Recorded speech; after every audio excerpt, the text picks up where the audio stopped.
If you are traveling in 2026 using the habits you formed even 2 years ago, you are walking into a trap. The aviation ecosystem has undergone a fundamental architectural change. It is no longer just about security, it is about liability, data, and biometrics. We have spent the last few weeks dissecting specific failures, shoes, passports, and medications. But today, we are assembling the complete picture.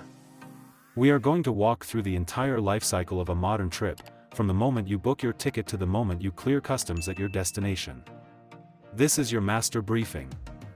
We will deconstruct the silent flags in booking systems, the physics of packing for survival, the legal scripts for the TSA, and the high-stakes psychological game of border control. Chapter 1: The Digital Foundation. The failure often happens months before you arrive at the airport. It starts with your documentation and how the airline sees you in their database. The forensic passport standard, in 2026, the 6-month rule, has been weaponized by automated check-in systems. Kiosks and apps no longer calculate your passport's validity from your departure date, they calculate it from your return date. If your passport expires even one day within that 6-month window from the day you plan to fly home, the system will simply deny your boarding pass. Furthermore, the physical condition of your passport is now a binary pass/fail. In the age of biometric AI scanners, a loose page, a water stain, or a freight cover is treated as a compromised security document. The standard is forensic. Inspect your passport under a bright light today. If it isn't perfect, it isn't valid. The senior flag activation, for travelers over 65, booking systems now have silent flags. They note your age, but the system is programmed to stay dormant unless you use specific language. After you book your ticket, you must contact the airline and state this exact sentence: "I am over 65 and I would like my reservation manually noted for pre-boarding and additional time to board." Without this specific phrasing, the system assumes you are fully mobile and standardizes your boarding time. You must manually toggle your status from standard passenger to protected class. This small step alters the airline's liability profile for your trip, making them legally responsible for ensuring you have the time you need. Chapter 2: The Physics of Packing. Now, we move to the suitcase. In 2026, packing is no longer about fashion, it is an exercise in risk management.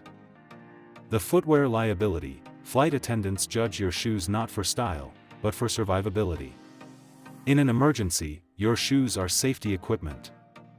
The ban list: high heels, which puncture escape slides, flip-flops, which offer no protection, and backless shoes, the #1 cause of tripping during turbulence. The protocol: wear broken-in, closed-toe sneakers with a secure heel strap. Your feet will swell at altitude, it's called cabin edema. If you wear new leather shoes, you are creating a tourniquet around your feet. The pharmacy chain of custody: the days of Ziploc bags filled with mixed pills are over. In 2026, the TSA uses density scanners that flag unidentified organic solids.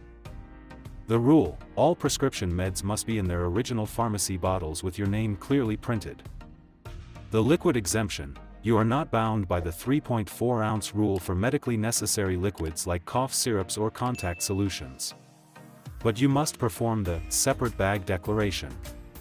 Isolate them in a clear bag and announce to the agent, "I have medically necessary liquids for visual inspection." The cardinal sin: never check essential medication in your suitcase. If that bag goes to Atlanta while you're in Orlando, your health is at risk. Medication stays in your hand, always. The energy density limit: your electronics are now policed by watt-hours, WH. The 100 WH ceiling: any power bank over 100 WH is subject to immediate confiscation. Check the label. If the label is faded or missing, it will not fly. The proof of life: a dead laptop is a security threat. If it cannot power on to prove it is a working computer and not a shell for explosives, it can be seized. Charge everything to at least 50%. Smart luggage: if the battery cannot be ejected, the bag stays home. Period. Chapter 3: Operational Security. Once the bag is packed, we must secure its identity. The Data Hygiene Protocol: stop putting your home address on your luggage tag. It is a broadcast signal to criminals that your home is empty. The 2026 Standard. Number 1. Tag data, name, email, and cell phone only. For the address field, write, temporary contact, destination hotel address. Number 2. The ghost tag: this is your insurance. Place a laminated, bright orange card inside the bag with your contact info. When the exterior tag rips off, which we call the tearaway tax, this internal beacon is the only thing that saves your bag from the unclaimed pile. Number 3. The digital overlay: hide an air tag or tile deep in the lining. Do not tell the airline you have it until the bag is officially lost. Then, provide the live GPS coordinates to the tracing desk to force them to look in the right spot. Chapter 4: The Airport Gauntlet. You are now at the airport. This is where the legal framework of the Air Carrier Access Act, ACA, becomes your shield. The screening script: if you have metal implants or mobility issues, do not wait for the agent to rush you. Preempt them with, I have mobility limitations and require a modified screening. If you are over 75, you are legally permitted to keep your shoes and light jackets on. If an agent tells you otherwise, stay calm and state, I am over 75 and requesting my right to keep my shoes on. The Fit to Fly assessment: gate agents in 2026 use passenger assessment protocols to screen for medical liability. If you look frail or confused, they can deny you boarding. The counter move: if challenged, stand still, make eye contact, and say, I am fully capable of following all safety instructions. Is there a specific safety concern you have about my ability to fly? The CRO option: if a denial feels imminent, deploy the nuclear option: I am requesting a complaint resolution official, CRO, immediately. I believe I am being discriminated against under the Air Carrier Access Act.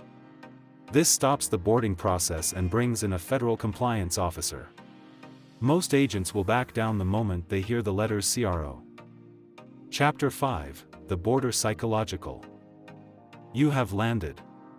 Now you face the final hurdle, the customs interview. Border agents are trained to spot narrative inconsistency. The 7 critical answers. Number 1. Purpose: one word. Tourism. Do not mention real estate or consulting. Number 2. Duration: a specific date. I am staying until March 15th. Number 3. Address: hand them a physical piece of paper. Do not fumble with a dead phone. Number 4. Food: declare everything. An undeclared apple is a $300 fine. Yes, I have snacks is the safest sentence you can say. Number 5. Solo travel: if asked, be brief. Yes, I am traveling alone. Number 6. Work: if retired, say, I am retired and returning to my home state in 2 weeks. Always mention your tie to home. Number 7. Customs: if you bought it abroad, declare it. Gifts for grandkids are not exempt from duty taxes. Conclusion: the authority of preparation. The modern travel environment is designed to process data, not people. It rewards consistency, brevity, and documentation. It punishes ambiguity and outdated habits. By adopting these protocols, from the ghost tag in your bag to the visual inspection at the TSA, you are no longer a passive passenger. You are an operator within the system. You have the scripts, you have the legal knowledge, and you have the preparation. Travel smart, travel compliant, and most importantly, fly safe. Check your passport expiration date right now. If you want my 2026 Flight Survival Cheat Sheet with all these legal scripts in one place, click the link in the description. Subscribe to the Senior Flight Guide to stay ahead of the rules. I'll see you at the gate.